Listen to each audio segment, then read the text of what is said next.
Hey, all you cool cats and kittens and cucumbers. You look a mighty fine in that camera I put in your room. Anyway, today I'm going to talk to you about Murray Widebodies and all their weak points when you turn them into mud mowers, like I do.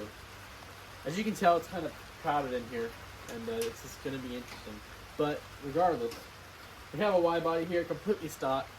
It's my brother's. He got it from the scrap yard for 20 bucks, and we're going to talk about what you need to do to their chassis to make them robust and strong enough for being an all-terrain lawn tractor. This is going to be more of a do as I say and not as I do video, because I have 3 of these Widebodies that are mud mowers, and not a single one of these has all of the mods I'm going to talk about. They all have some of them. But if you want something robust that's going to last for mild off-roading, this is what you're going to have to do if you want to use this frame. So this is the 2nd gen Widebody frame. I don't have a 1st gen here.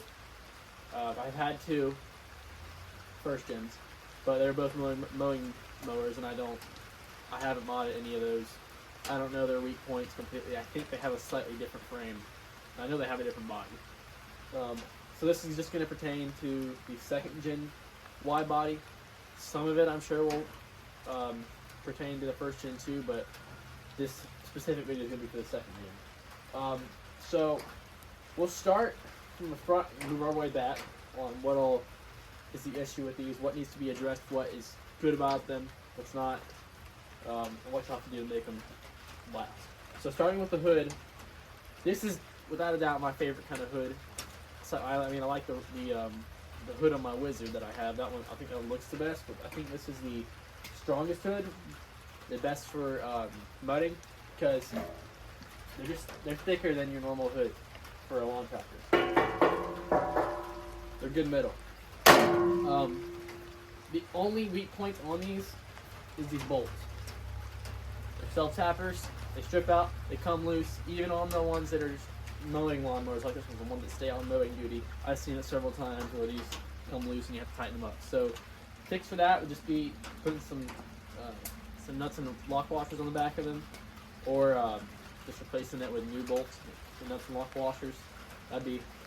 Takes care of that, no problem. The other thing isn't really an issue on these, it's just more of an inconvenience when you open it. So this one seems okay. So I'll bring you over here. On these Widebodies, the way that the hood is held open is on this little tab here. It comes down and the hood it hits it right there. So you can see it better over there too. Hits it right there like that. And you can see on this one, this one's just starting to do this. You move back a little bit. You can see the hood is leaning down a little bit further than it should. And that's the issue with these, is this part bends up. You can see that it's somewhat bent up. And then this part down here wears out. And you can see it back there, it's worn out a little bit. So that's the thing, if they on these higher hour ones, they wear out and they come forward, which isn't really an issue, it's just an inconvenience. So if you don't mind that, it's fine. It's not hard to fix really. It's just getting worn out, that's all it is. Coming down here to the front end, this is where I would say the weakest point on these is the front end. And that's not really Murray's fault. That's just all of these mowers. They just aren't made for it. The front ends are just trash. Front end in that one is worse than the Widebody. The front end of this one is worse than the Widebody. That one. I don't know about that one. The John Deere might be the only one that has a slightly better front end than this one. The Craftsman ones are okay, I guess, but they have the cast iron front axle like that one, the AYP ones, but they still have an issue with the frame cracking, whereas these don't. But the issue that these have on the Widebodies is the way they're designed is you have the C-channel frame here. It comes all the way up to, you can see where it comes to right there. Right there, that line is. The C-channel stops there on both sides. So you have this plate right here that comes around the front, behind the axle, goes across, and then back over to that side. Bolted on in 3 places here, 3 places on the other side. and I think that's the only places that it's bolted on here on this lip that comes down from the engine plate. So they're the same thickness as the frame itself, which is not that thick. I mean, it's thick enough for what we do, but for the part that takes all the abuse on the front end here, it's just not thick enough to withstand what we do to it, or what I do to it. So what you need to do, there's no reinforcements back here for it, none. It's just a plate that comes around, and this lip down here is about the only reinforcement it is. It's just beveled out a little bit. So you need to come in here and add some steel to it, right in this area here. Maybe some angle iron, some brackets to just reinforce it. Because what happens is, the more you jump these things, the more times this axle lands, it will actually push the bottom of this under and just completely fold it over, and these will bow out. So if you reinforce these, it should help so that it helps it to not bow out. They can't bow out, so the thing can't buckle. So that's what I would do to this. I would reinforce this down here where this is angled. Up here on the engine plate, where it comes down, it's just not strong enough. The metal's not thick enough. You can see how thick it is. It's pretty good thickness, but it's still just not thick enough. I'll show a picture up right now. This is what I did to Alfredo after completely folding the mount Murrays under and putting a new engine plate on it, and it's did it again. So you have to take angle iron and fit it up here. Take the bolts out in here, fit angle iron in here, weld it on up here, and then bolt it down over here, and that'll hold that in place. For this front axle, personally, this is my favorite design of front axle.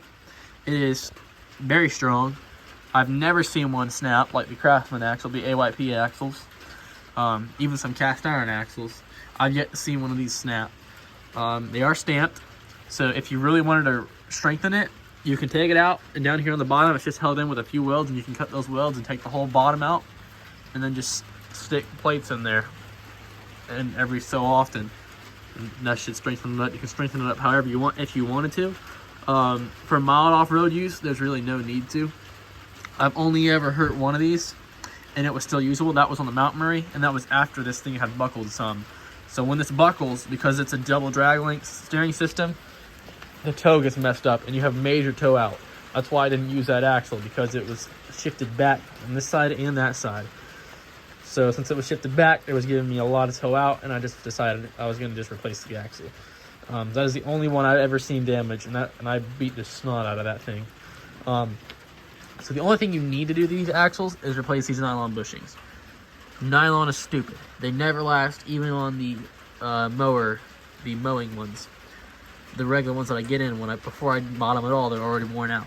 You need to replace these with bronze or brass bushings. I have yet to do that on any of mine, and I am suffering the consequences. So I'm getting ready to order some for Alfredo and put some on him.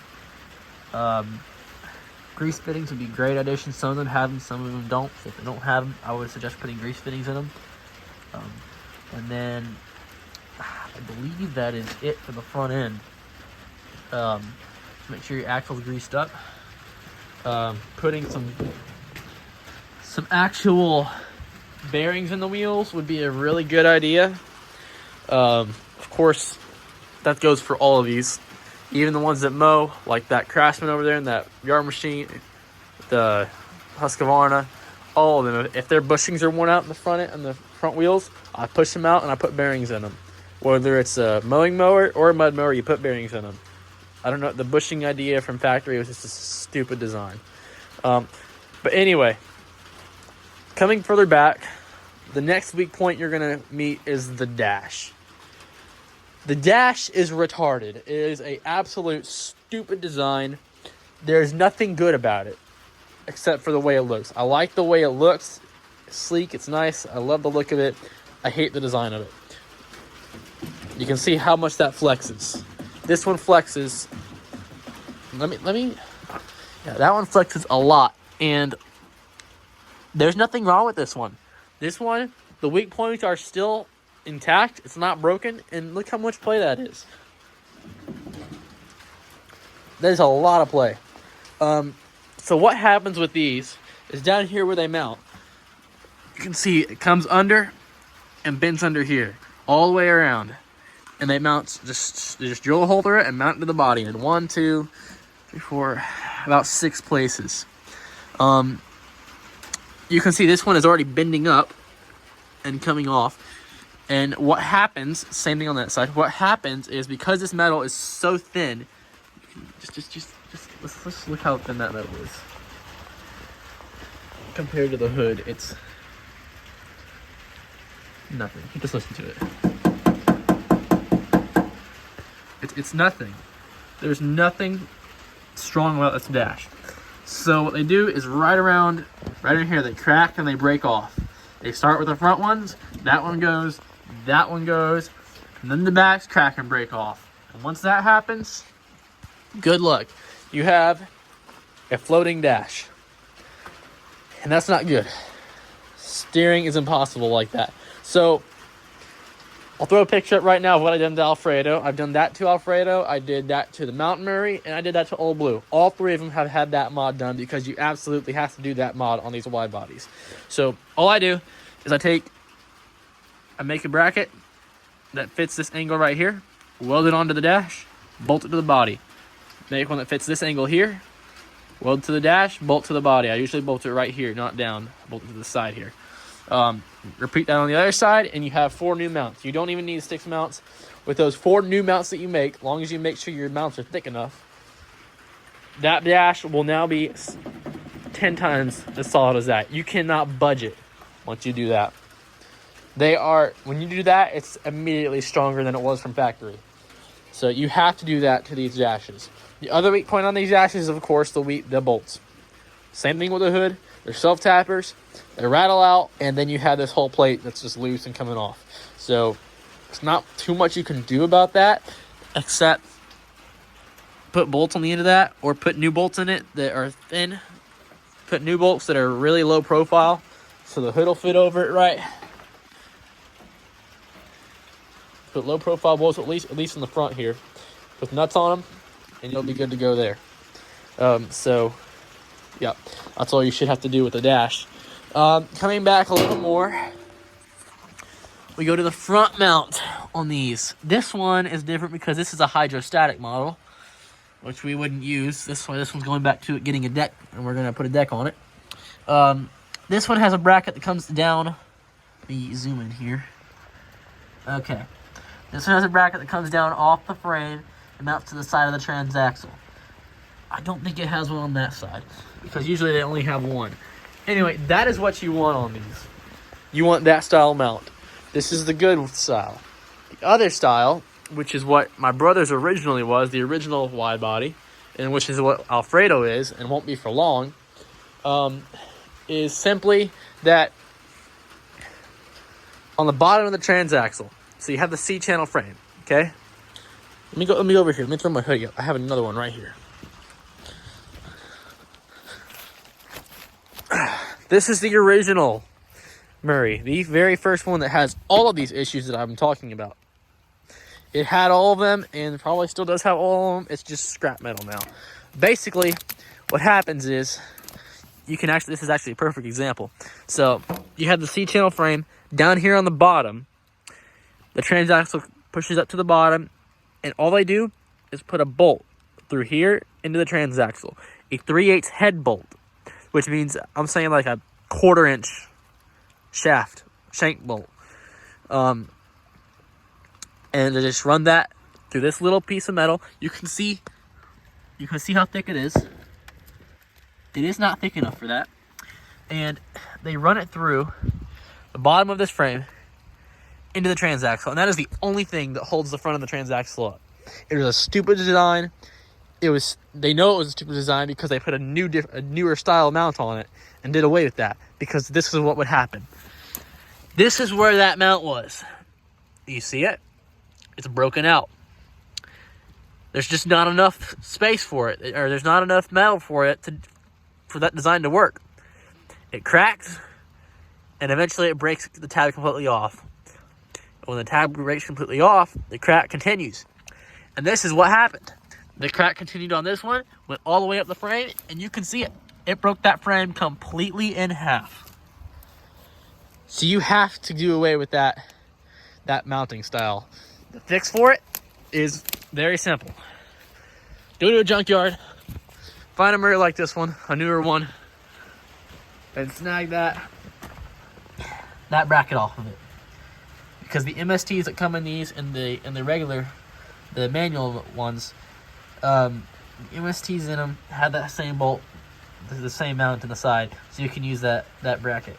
So put that bracket on there. Some of them you can put the bracket on the other side, and then you'll have 2 mounts in the front and 2 mounts in the back that aren't going to break. So that's the fix for that. Just do away with that old mount and put the brackets on it. Then moving a little bit further back, the rear transaxle mounts is your next weak point. And this is pretty much on all makes and models of mowers. Most of them you have to do this to, especially these Murrays. First thing you want to do, let me zoom in here. Clean all this off. Build a piece of angle iron right here. Focus. Shape it for that. And weld it in right here. I'll show you a picture of what I did to Alfredo right now. That's what you want to do to these. You have to do it to them. Because if you don't, it will crack right here. Me and my brother have cracked 4 of these brackets and thrown 4 of them away. So, on all the ones that we put the angle iron on and reinforced, not a single one has cracked to this day. They're all still on the mower they were originally on. And still in perfectly good working order.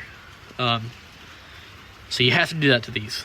The other thing is, if you're not going to weld these brackets to the frame, you either weld them to the frame or you replace these self-taper bolts with new bolts and hardware, new nuts, new lock washers, or else these will rattle out and these brackets will come off.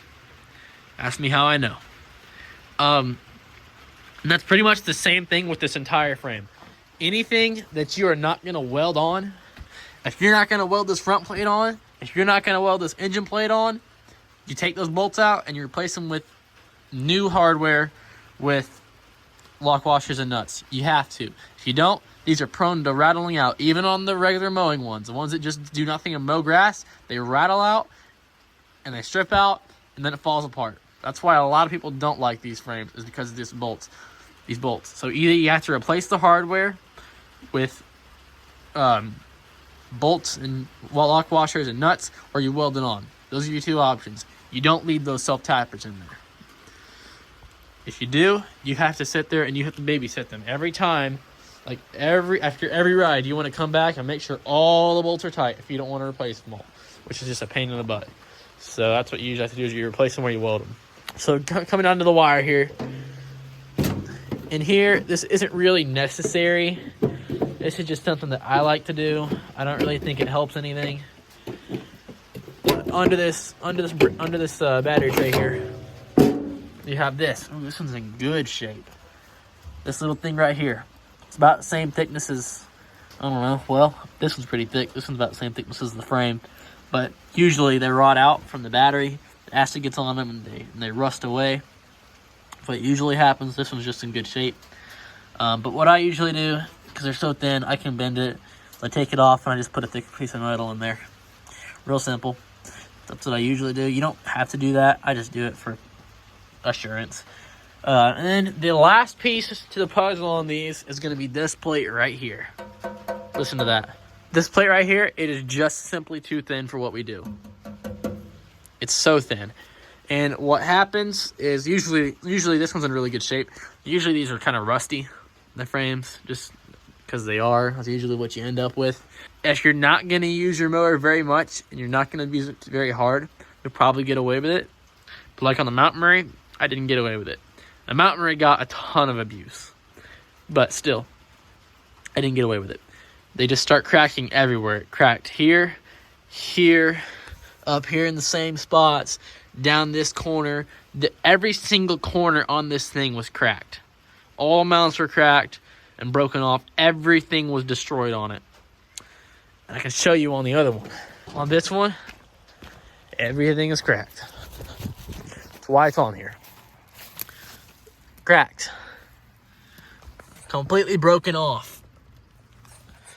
Gonna be the same story on the top. This one is one that didn't get that much abuse. This one, look at that mount, completely broken off.